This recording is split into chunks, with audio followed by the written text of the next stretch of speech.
આજે અમારી સાથે એવું તો શું બન્યું, અમારા ગાડી લઈને રાજુને કુવા ઉપર મેળવા જવું પડ્યું ને મારા મોઢામાં લાળચમ એટલી બધી પડવા. હા મિત્રો, સ્વાગત છે આજના મારા નવા વ્લોગમાં. આજે સવાર વહેલો નાઈ ધોઈને બેસી ગયો તો નાઈ જો અમારા રમેશ કાકાના ઘરે આવ્યા તો પણ આ ભે મન બાળીને બીવે છે. હું તો બીવાણી પણ છે, છોડી ભણવા જતો ને છોડી બાપડી બેબંધી પડશે. અને અમારા રમેશ કાકાના ઘરે નવું ઘર બનાવવાનું કામ ચાલુ છે. એટલા તો હું આજે તરુણભાઈના ઘરે આવી જતો તો આમાં તરુણભાઈ શું કરે?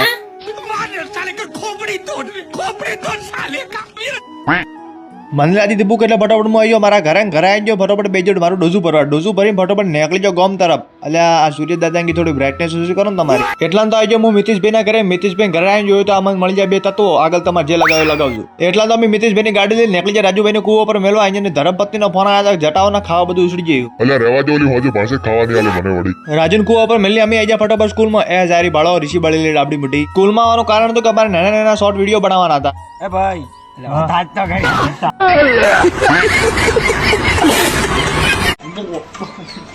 વિડીયો બનાવી ફટોફટ નીકળી જાઉં હું મારા ઘરે. તો વિડીયો ગમે તો લાઈક ફોલો શેર કરી નાખજો, ના કરાય એની હા હું સોગન.